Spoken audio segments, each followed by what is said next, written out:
leptospirosis en pediatría es muy importante revisarla. Es una zoonosis que pues, está causada por espiroquetas del género Leptospira. Es muy común en los países tropicales. Nosotros hacemos parte de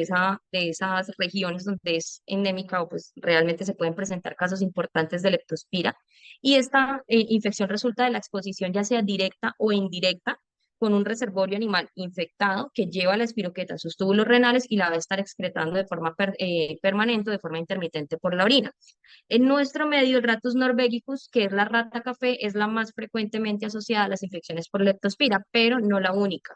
Es la fuente de infección humana más importante, pero debemos tener en cuenta la exposición a varios animales que pueden actuar como reservorios definitivos, hospederos definitivos que pues, nos van a transmitir la infección a nosotros los humanos.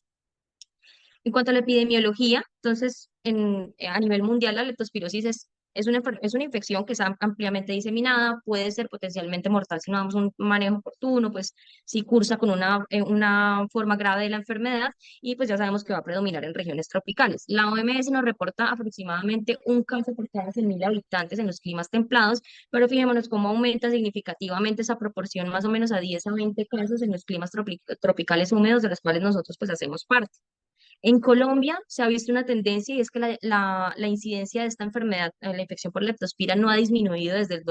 el 2007. Quiere decir que del 2007 al 2020 que se hizo el reporte estuvo siempre estable e incluso con tendencia ascendente. Sin embargo, se reportan como tal individualmente incidencias muy bajas, más o menos de 0,13 por cada 100.000 habitantes en el reporte que hizo en el 2020. Y esto tiene una explicación y no es porque la infección no esté, porque definitivamente sí vemos que se ha mantenido estable, sino que existe un subdiagnóstico en la infección por leptospira. Muchas veces se tienen cuadros de síndrome febril, tenemos patrones de colestasis, tenemos muchas manifestaciones, digamos, secundarias a la leptospira y muchas veces no lo pensamos. Entonces, estos pacientes pudieran irse sin diagnóstico en varias oportunidades y es por esto que tenemos un subregistro de las infecciones por leptospirosis. De acuerdo a la epidemiología de Colombia, aproximadamente la población pediátrica ocupa más o menos el 23% de los casos de leptospirosis que se registraron en 2019 en Colombia. Entonces, digamos que es un porcentaje, ya lo vamos a ver, es un poco más alto, sin embargo, este es como en términos generales el porcentaje em, que nos registra. Y aquí pues tenemos esta tabla que nos demuestra las características sociodemográficas de los casos que se confirmaron por leptospirosis. Este es un informe que se hizo en 2023, es bastante reciente, del primer semestre del 2023. Y aquí resaltamos la mayoría, casi el 62% de los casos registrados en Colombia fueron de género masculino, de cabecera municipales en un 78%. Y quiero que nos fijemos acá las edades en las que se registraron la mayor cantidad de casos. De 0 a 10 años más o menos casi que un 20% y de 11 a 20 años casi que otro 20%. Esto quiere decir que aproximadamente 40% de los casos de leptospirosis en 2023 correspondían a la población pediátrica. Eso teniendo en cuenta los muchos que pudieron no haberse registrado en ese momento por una falta de diagnóstico. Y pues en este contexto pues eran todos los pacientes que estaban hospitalizados a los cuales se les había hecho pues el diagnóstico de leptospirosis. Respecto a la distribución de los casos en Colombia, se vio más o menos un aumento de un 301% respecto al 2023. Respecto al 2020, perdón. Este informe fue realizado en 2023, entonces aumenta 300% respecto al informe previo que había. Es un aumento bastante significativo y las regiones en las que más aumentaron fueron en Amazonas, Arauca, Bogotá, en Bolívar. También incluimos toda la parte de la costa, también en norte de Santander, Quindío, Santander, Santa Marta y la región de Sucre. Entonces, estas son como las regiones en las que más estamos, digamos, probablemente expuestos a que podamos enfrentarnos a un caso de leptospirosis. Es por esto que es importante tener en cuenta la distribución de los casos para saber pues de dónde procede el paciente y si tenemos alta probabilidad de que nuestro diagnóstico pueda ser una infección por leptospirosis. Esta es la tendencia de los casos que se notificaron de leptospirosis del 2010 y se hizo una aproximación o se hizo como una predicción hacia el 2024 y acá vemos que hacia final, bueno, desde el 2022 y todo el 2023 hubo un ascenso importante de los casos de leptospirosis y se predice que para el 2024 se mantenga esa misma tendencia. Entonces, es por esto que hoy traemos este caso para nosotros hablar de este tema que realmente es poco discutido, poco debatido, poco, digamos, abordado en nuestra práctica diaria y realmente es algo que es bastante importante y puede ser muy frecuente. Para hablar un poco de la microbiología, entonces las leptospiras son unas espiroquetas aeróbicas, tienen gran movilidad, tienen forma de espiral que tienen aproximadamente 18 o más espirales por célula, pertenecen a la bacterias o a la clasificación de bacterias gram negativas, que son aerobias obligadas, son altamente móviles, su replicación es muy fácil debido a que poseen también dos flagelos, entonces estas bacterias suelen ser bastante patógenas. Tiene tres géneros, la leptospira, la turniela y la leptonema, de las cuales tenemos una clasificación muy amplia, se han descrito muchas especies de leptospira, no todas son patógenas, tenemos algunas que la gran mayoría son identificadas como patógenas, tenemos algunas de patogenicidad no clara y hay unas que definitivamente se ha descartado que causen infección o que causen patógenos pues, en el humano. En cuanto al modo de transmisión de la leptospirosis, entonces ya hablamos que pues debe haber un hospedero, un reservorio, y pues esos hospederos definitivos en nuestro medio ya lo dijimos es la rata café. Sin embargo, hay que interrogar nosotros en el momento que estamos haciendo la anamnesis sobre la exposición a murciélagos, focas, ranas, castores, sapos, perros, caballos, ovejas, entre otros animales, pues obviamente también los ratones, los hámster y toda esta digamos, especie de los roedores porque todos ellos podrían ser hospederos definitivos y podrían ser potencialmente transmisores de la enfermedad para los humanos. Entonces, ¿cómo va a llegar esta bacteria a nosotros? Básicamente lo que ocurre es que la leptospira llega y se pega a las células del borde en cepillo del túbulo contorneado proximal del hospedero, y al pegarse en estas células de borde cepillo y quedarse ahí a nivel del túbulo contorneado proximal, permanece ahí, digamos que en los roedores y en los que van a ser reservorios van a ser, digamos, transmisores por un muy largo tiempo, incluso se ha descrito casos de que pueden ser transmisores de por vida, porque hay una depuración de manera intermitente o continua de la leptospira por medio de la orina de estos animales. Entonces, es por esto que la orina se vuelve una fuente de infección muy importante para nosotros los humanos. Por la otra parte, tenemos un hospedero susceptible que vamos a hacer pues nosotros los humanos, y pues que vamos a tener algunos factores que nos van a predisponer a adquirir la infección. Estos factores pueden ser, por ejemplo, heridas en la piel, en las manos, en los pies. El hecho de caminar descalzos también tiene una connotación muy importante acá, porque si tenemos alguna herida, puede entrar también por este medio y es algo que usualmente o frecuentemente no se tiene en cuenta, pero es una fuente de infección bastante importante. Adicionalmente, a nivel de mucosas, la mucosa oral, la mucosa conjuntival, y se han descrito algunos casos también incluso de transmisión por leche materna cuando está la infección activa, y además de todo, pues también por secreciones en, digamos, relaciones sexuales también. Entonces, hay dos formas de infección para el humano. Una forma es la directa, que es el contacto directo con el animal o las secreciones, y pues si tengo de pronto una herida. Y la otra es la indirecta, que digamos pudiera ser también bastante frecuente en nuestro medio. Y este es el humano que tiene contacto con las secreciones de los animales, por ejemplo, por aguas contaminadas, en riachuelos, en arroyos, que están contaminadas, digamos, aceites, aguas, con todas las secreciones de los animales. Y finalmente, pues los humanos tenemos exposición a estas cosas, las consumimos y ahí se da también la infección por leptospira, que sería la forma indirecta. En cuanto a los factores de riesgo, los traigo porque me parece muy importante que los podamos tener en cuenta y nosotros en el momento de la valoración o pues la sospecha de un caso de leptospira podamos interrogarlos. Entonces hay factores de riesgo ocupacionales, que son personas que se dedican probablemente a esto, entonces los veterinarios, los trabajadores en plantas de sacrificios, trabajadores de granja, de refugios animales, algunos científicos o personas que experimentan también con animales, y los militares también. Las condiciones de hacinamiento pueden estar frecuentemente asociadas a las infecciones por leptospira. Y en cuanto a los factores de riesgo recreacionales y ambientales, entonces pues obviamente en primera instancia personas que vivimos pues en los países tropicales donde hay pobres servicios de saneamiento, donde no todas las personas tienen acceso a los servicios básicos de higiene, donde hay condiciones de pobreza, exposiciones a roedores en los hogares. Esto es muy importante interrogarlo porque a veces se nos pasa por alto. Y como ya lo hablamos, los hámsters y los otros roedores también son potencialmente transmisores de la enfermedad. También las personas que practican deportes en aguas estancadas, en ríos, en todo esto, podrían estar expuestos también. Personas con exposición constante a animales domésticos y temporadas de lluvia, y personas que están expuestas en lugares de industrialización. En cuanto a la fisiopatología, entonces, la leptospirosis resulta en una infección invasiva a nivel de la sangre que se difunde a esos órganos blancos y pues termina eliminándose por orina, que finalmente va a ser ese ciclo de transmisión de la leptospira.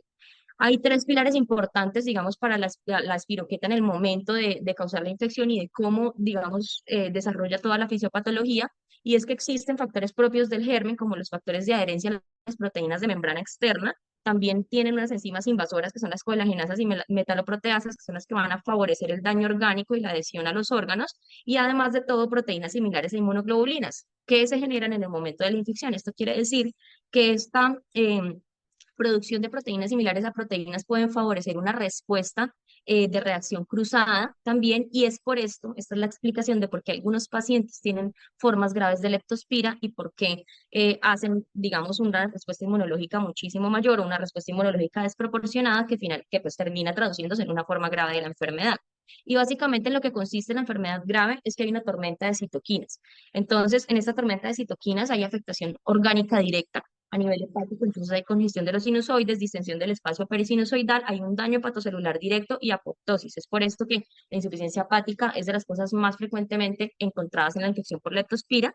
La necrosis tubular aguda también, la injuria renal aguda que puede ser poliúrica o oligúrica, es algo que debemos tener en cuenta también, no solamente la oliguria nos debe alertar en el caso de las infecciones por leptospira, y a nivel pulmonar la complicación más frecuente es la hemorragia alveolar y esta es la que supone la mayor tasa de mortalidad en los pacientes que mueren por leptospirosis. Y todo este daño orgánico se explica por dos fundamentos principales, y es que hay una producción de endotoxinas, que son pues, los lipopolisacáridos propios del germen, que van a inducir en el huésped una respuesta pirogénica, una respuesta endotóxica, y va a causar una respuesta, actúa como tóxico hepático directo, causando pues un daño hepático de forma directa. Y adicionalmente hay una producción de molicinas, también se secretan entonces interleuquina 1, interleuquina 6 y factor de necrosis tumoral, que en altos niveles me van a inducir una inhibición del factor activador plaquetario, y esto es lo que me va a causar, o lo que me va a generar esa coagulopatía y la hemorragia masiva que pues, representa la mortalidad de la leptospirosis. Entonces, hablando desde la respuesta inmunológica, tenemos dos probables escenarios como pudieran pues, reaccionar los huéspedes. La primera es una leptospirosis leve o asintomática que depende básicamente de esa respuesta inflamatoria que es temprana y es de forma regulada. Y esto lo miramos acá, lo correlacionamos con los niveles de citoquina y los niveles de factor de necrosis tumoral alfa. Aquí vemos que el factor de necrosis tumoral alfa tiene un aumento al principio, que es lo que nos va a ayudar, digamos, a combatir esa infección, y posteriormente empieza a tener un descenso. Sin embargo, la interleuquina 10 se mantiene un poco más elevada, y esta diferencia entre la elevación de factor de necrosis tumoral alfa y la interleuquina 10 es lo que nos va a permitir que haya una respuesta proinflamatoria, pero a la vez se produzca una respuesta antiinflamatoria. Y esto lo que me genera es que finalmente se mantenga una homeostasis y el cuerpo pueda combatir la infección sin necesidad de montar una respuesta inmunológica desproporcionada. Entonces, estos son los pacientes que clínicamente se comportan como asintomáticos o pues hacen formas leves de la enfermedad, y por supuesto pues no representan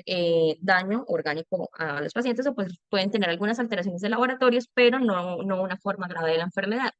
Y en el otro lado tenemos la leptospirosis grave, que entonces es una respuesta inflamatoria que es retardada, no es desde el inicio y es una forma sostenida de la respuesta inflamatoria, y esto es lo que me genera una disregulación entre la respuesta proinflamatoria y la respuesta antiinflamatoria. En este caso vemos que el factor de necrosis tumoral no hace ese pico de elevación como para hacer esa respuesta temprana, sino que se mantiene en una línea ascendente, y los niveles de interleuquina 10 están muy poco por encima del factor de necrosis tumoral alfa, y esto es lo que me genera como esta desproporción. Me favorece la tormenta de citoquinas, y pues estos son los pacientes que clínicamente se comportan como una falla multiorgánica, que hacen hemorragias y posteriormente pues mueren. Entonces, en cuanto a la clínica, podemos enfocarlo desde dos partes. Podemos enfocarlo como de la parte ictérica o anictérica. Hay una clínica de leptospirosis anictérica y otra clínica de leptospirosis ictérica. Sin embargo, hay que tener en cuenta que cualquiera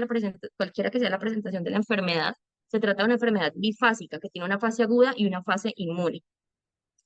Durante el curso de la enfermedad vamos a tener una incubación que va a variar de los 7 a 12 días. Sin embargo, se ha visto en algunos estudios medias de 3 a 90 días de incubación. Entonces, realmente hay personas que pueden tener periodos de incubación más largos, y esto va a depender de la cantidad del inóculo infectante, cómo entró al organismo la leptospira, pero pues digamos que el hecho de que tenga un periodo de incubación más o menos corto no me va a predecir cómo se va a comportar este paciente durante la fase infecciosa, o que tenga un mejor o peor pronóstico. La fase septicémica o la inmune, y esta fase septicémica que digamos que inicia concomitante con la fase inmune, pues ya nos representa la infección sistémica aguda que se da dentro de los primeros 4 o 7 días de la enfermedad, y se caracteriza por fiebre de inicio abrupto, cefalea, mialgias, los pacientes tienen artralgias, típicamente pueden tener conjuntivitis o hiperemia conjuntival, que pues también es aséptica, hacen dolor abdominal, vómito, pueden tener sangrados y pueden cursar también con poliuria o con oliguria. Y esto, digamos, hacia el día 4 más o menos marca el inicio de la fase inmune, que es donde nosotros ya empezamos a ver a nivel de laboratorio cómo se elevan las inmunoglobulinas, específicamente la inmunoglobulina M, y empieza a aparecer la leptospiruria, que en este momento ya hay una invasión a nivel del túbulo contorneado proximal por parte de la leptospira, y estos pacientes desde el día 4 ya pueden empezar a hacer leptospiruria. Además de todo, pues con fiebre y compromiso multiorgánico. En esta fase de la fase inmune es donde se presentan la mayoría de las complicaciones y es donde los pacientes más rápido se complican. ¿Qué quiere decir esto? Que los pacientes que están dentro de la primera semana de la infección son los que más riesgo tienen de complicarse. Se han descrito casos de síndrome de Guillain-Barré, de mielitis transversa, asociados a la enfermedad, y pues ya lo que conocemos propiamente de la enfermedad, como la injuria renal aguda, la falla hepática, frecuentemente se han descrito casos también de meningitis aséptica, uveitis y síndrome de dificultad respiratoria aguda. Importante recalcar acá que la leptospiruria es algo que es prevalente, que continúa más o menos desde el 4 día de la enfermedad y se presenta hasta más o menos un mes después de la primera infección. Esto es importante tenerlo en cuenta también para el contacto pues, con las otras personas. La fase de recuperación, realmente la gran mayoría de los pacientes logra alcanzar una fase de recuperación, incluso quienes tuvieron formas graves de la enfermedad. Más o menos el 30% de los pacientes después de que se recupera puede tener un síndrome que se llama leptospirosis, que se caracteriza por fatiga, debilidad, mialgias y cefalea, pero pues ya en ausencia de fiebre y es secundario a la infección, pues a la primera infección. En cuanto a la leptospirosis anictérica, entonces representa aproximadamente el 90% de los casos de la leptospirosis en pediatría. Que sea anictérica clínicamente no quiere decir que no vamos a encontrar alteraciones de laboratorio como las encontramos en nuestro paciente, porque pues en el caso de él clínicamente no estaba ictérico, pero sí tenía laboratorios que si de hecho prestamos atención desde el primer momento nos estaba dando señales con el uroanálisis que tenía presencia de urobilinógeno mayor de 12, tenía presencia de bilirrubinas, que inicialmente fue interpretada como normal, pero nosotros pues ya, digamos, con este mensaje nos queda claro que debemos ser muy acuciosos al momento de valorar los exámenes en los pacientes que estemos sospechando pues cualquier tipo de patología. En esta leptospirosis anictérica, los pacientes más o menos mejoran hacia el final del día 7, no presentan enfermedad bifásica y si la llegaran a presentar, puede desarrollar esa fase inmune que es más, los vuelve más propensos a generar entonces una meningitis, meningitis aséptica y uveitis. Dentro de la clínica de la leptospirosis anictérica, la que ya les mencioné, fiebre, dolores musculares, cefalea, inyección conjuntival, algunos pacientes pueden presentar rash y dolor abdominal. La leptospirosis ictérica, digamos que los pacientes, se ha visto que los pacientes que se presentan clínicamente con ictericia tienen, digamos, un pronóstico, tal vez una predisposición, una forma de presentación de la enfermedad más grave, que puede favorecer a que haya disfunción renal, que haya disfunción hepática, que hayan pacientes que tengan hemorragias o pues alteración de la conciencia si hacen meningitis aséptica. A destacar acá, la fiebre puede, en la leptospirosis ictérica, puede permanecer incluso en ese lapso que damos en esa fase de efervescencia que ocurre entre la fase, cuando finaliza la fase septicémica e inicia la fase inmune, se supone que más o menos debe haber una efervescencia y luego vuelve a iniciar la fiebre. En estos pacientes con leptospirosis ictérica es esperado que no hagan esa fase de efervescencia, sino que continúen con la fiebre desde el inicio del cuadro. Clínicamente, pues se presentan con ictericia y a nivel de laboratorios, pues encontramos hiperbilirrubinemia y una elevación de aminotransferasas que es significativa. Estos pacientes durante la fase temprana, o pues digamos desde que se considera la infección, hacen compromiso renal, que comprende, digamos, la nefritis intersticial o la glomerulonefritis, pueden cursar con complicaciones cardiovasculares también como flúter auricular, como miocarditis, la hemorragia alveolar, que ya explicamos que es acción de las hemolicinas, la meningitis aséptica y la insuficiencia hepática, que hace parte de la forma grave de la enfermedad. En cuanto al diagnóstico, muy importante tener en cuenta pues que es una enfermedad febril, pues primero que debemos tener una enfermedad febril sistémica que sea compatible con la clínica de leptospirosis, que tengamos el antecedente epidemiológico, que al menos lo podamos sospechar y que definitivamente no tengamos una alternativa diagnóstica que sea clara para nosotros pensar en otro diagnóstico. Existen métodos directos y métodos indirectos. En cuanto a los métodos directos, pues se basan únicamente en la observación de la leptospira por microscopio del campo oscuro. Siempre tiene que ser microscopía de campo oscuro. Y podemos evaluar la presencia de la leptospira en sangre, en orina y en líquido cefalorraquídeo en caso de los pacientes que debuten con cuadros de meningitis aséptica. Y en los métodos indirectos, entonces, pues tenemos la PCR, que podemos tomarla a partir de suero, de orina, de humor acuoso, incluso los pacientes que hacen uveitis, y de líquido cefalorraquídeo. La IgM por ELISA que se va a empezar a elevar más o menos desde el día 4 y pues muy importante la técnica de microaglutinación que pues va a estar, que son métodos de cultivos especiales también que van a estar aumentadas normalmente más de 4 veces por sobre el límite del valor normal y usualmente los pacientes con infección por leptospira aguda suelen reportar títulos más o menos de 1 en 400 usualmente. En cuanto a la temporalidad de las pruebas diagnósticas, es importante tenerla en cuenta porque no todas van a tener el mismo rendimiento dependiendo de la fase en la que la hagamos. En la fase de incubación, pues digamos que en este momento pues no vamos a tener ni siquiera una pista clínica, no vamos a realizar pruebas. Hacia la fase septicémica que ocurre en la primera semana hasta el día 7 en la enfermedad, pues lo más frecuente es hacer el diagnóstico o pues digamos que lo más sensible es hacer una PCR en sangre. Sin embargo, más o menos hacia el día 4 el día 3 si el paciente tiene manifestaciones neurológicas, el diagnóstico se hace con PCR en líquido cefalorraquídeo y fijémonos cómo a partir del día 7 empieza a tener, digamos, menor rendimiento la PCR en sangre y toma más fuerza las técnicas indirectas para la evaluación, la realización de ELISA por método de ELISA de IgM para leptospira y aquí cobra mucha importancia la PCR, pero en orina. Entonces, importante tenerlo en cuenta. Aquí pues lo que vemos es una escala de tiempo aproximadamente pues de cómo es el curso de la enfermedad. Aquí lo que les comento pues entonces vemos que aquí hacia la semana 2 hace un pico de la leptospira, sin embargo se empieza a producir desde la primera, de la IgM, perdón, se empieza a producir desde la primera semana y puede permanecer hasta incluso 4 semanas después de la enfermedad. La IgG se empieza a elevar más o menos hacia la tercera, cuarta semana de la infección y pues también va a permanecer positivo. Acá la serología pues nos marca que puede ser útil, digamos en la línea que está punteada es donde menos utilidad podría tener, pero fijémonos que a partir de la primera semana, incluso hasta 4 semanas puede tener utilidad hacer esta serología y pues el cultivo de orina o hacer las pruebas en las personas también en orina también tiene utilidad casi que durante todo un mes, entonces es algo que podemos tener en cuenta en el momento de nosotros pues elegir la prueba diagnóstica.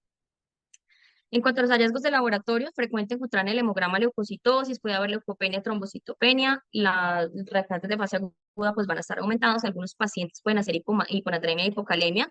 por los pacientes que debutan con compromiso renal, pueden haber alteraciones hidroelectrolíticas de entrada, la función renal puede estar aumentada, enzimas musculares pueden estar elevadas también, la función hepática pues vemos que puede estar alterada desde el inicio, a nivel del líquido cefalorraquídeo pues podemos encontrar una pleocitosis neutrofílica en la fase temprana, sin embargo hacia la fase tardía ya vemos que es una pleocitosis de predominio linfocítico, es un diagnóstico diferencial a tener en cuenta, y la radiografía de tórax, pues los hallazgos que encontramos es cuando ya hay pacientes con hemorragia alveolar, que encontramos algunas opacidades solitarias, algunos hallazgos radiológicos que se llaman en copo de nieve, que son irregulares, y esto nos habla pues de zonas de hemorragia alveolar. Este fue un estudio que se hizo en la India de acuerdo pues, a los hallazgos más frecuentes que se encontraban en leptospirosis. Es una revisión sistemática que nos mostraba cuáles eran, digamos, lo más frecuente. Y aquí lo más frecuente que vemos casi que siempre por encima de un 50%, pues es la leucocitosis. Incluso también nos hablan de leucopenia, aunque en un menor porcentaje. Algunos pacientes pueden presentar trombocitopenia hasta en un 78% de los casos. Las bilirrubinas casi que están aumentadas. Incluso en estudios nos reportaba un 100%, elevación de aminotransferasas más del 90% casi siempre, y la elevación de la creatinina más del 70% en algunos casos. Y aquí, en cuanto a las manifestaciones clínicas, este mismo estudio entonces nos revisaba en la población pediátrica cuáles eran las manifestaciones más frecuentes. Aquí vemos pues la fiebre en un 100%, dolor de cabeza aproximadamente en un 83%, mialgias en 73%, sangrados afortunadamente no es la gran mayoría, pero en un estudio se registró hasta un 40%, 47% de pacientes con sangrados. La inyección conjuntival más o menos en el 55% y pues en la forma ictérica más o menos un 31%. No todos los pacientes van a cursar con la fase o con, digamos, la presentación clínica ictérica. Y el compromiso renal, afortunadamente también pues es de lo más bajo en un 26%. En las definiciones de caso para leptospirosis que debemos tener en cuenta nosotros acá en Colombia, entonces, pues no hay que aprendérnoslas, pero pues sí tenerlas de pronto a la mano para nosotros saber qué es un caso sospechoso, qué es un caso confirmado por laboratorio y cuál es un caso confirmado por nexo epidemiológico, que pues ya debemos de tener pues obviamente el antecedente epidemiológico para hacer la confirmación. En cuanto a los diagnósticos diferenciales, importante hacer en nuestro medio el diagnóstico diferencial con pues, síndromes febriles trombocitopénicos que pueden cursar con una clínica muy similar, incluso nos puede dar también leucopenia, incluso nos puede dar también trombocitopenia, entonces es importante hacer esas pruebas y diagnósticos diferenciales. Paludismo también es nuestro medio importante, brucelosis, enfermedad por borrelia, por rickettsia también entra dentro de los diagnósticos diferenciales importante la fiebre amarilla. Aquí también la salmonela, de hecho, pues dentro de los diagnósticos diferenciales que se tuvo al inicio, en este caso del paciente con infección por salmonela, también importante tenerlo en cuenta. Erliquiasis también puede cursar con una clínica muy similar, incluso pues también hacer el compromiso hepático. La influenza y el hantavirus pues se caracteriza más por los síndromes hemorrágicos. En cuanto al tratamiento, entonces en las formas graves de leptospirosis se prefiere el uso de penicilina G cristalina, dosis de 100.000 a 300.000 unidades kilo día, que se puede fraccionar más o menos 4 a cada 6 horas y se tiene que dar un tratamiento mínimo por 7 días. La doxiciclina es una muy buena alternativa también si el paciente clínicamente está muy bien. Ceftriaxona, de hecho en el paciente también, pues cuando se conoció el antecedente de la uretritis, pues se inició manejo con ceftriaxona, posteriormente se rotó a doxiciclina por el adecuado pues evolución clínica, pero también tener en cuenta que tenemos a la mano la cefotaxima, citromicina, que también pueden ser de mayor utilidad. Aquí están ordenados, digamos, en orden digamos, de utilidad que podemos darle o en orden de efectividad. Sin embargo, todas las terapias que están aquí escritas, pues son efectivas. Y para la leptospirosis leve, entonces el manejo inicial o digamos que primera línea que nosotros vamos a considerar es la doxiciclina, dosis de 4 miligramos kilo día que se va a fraccionar cada 12 horas y lo vamos a llevar a 7 días. La amoxicilina también es una alternativa para nosotros y la citromicina ya también como lo mencionamos previamente. Digamos que son medicamentos de fácil acceso, que hay disponibilidad fácil para nosotros en nuestro medio, entonces es una ventaja muy grande. Entonces, en los mensajes para llevar a casa y como conclusiones de esta charla, entonces tener en cuenta que la leptospirosis en pediatría representa una patología que es la mayoría de veces subdiagnosticada y que debemos tenerla en cuenta a partir de este momento en nuestro radar al momento de hacer diagnósticos diferenciales, que es muy importante tenerla en cuenta como diagnóstico diferencial en el niño febril en regiones endémicas, pues ya hablamos que hacemos parte de esas regiones endémicas y pues que tenemos que considerar la leptospirosis como una opción de diagnóstico cuando tengamos criterios clínicos y paraclínicos y pues cuando no tengamos, digamos, alguna otra explicación más clara que nos pudiera explicar pues los síntomas de nuestro paciente. Y eso sería todo. Muchas gracias.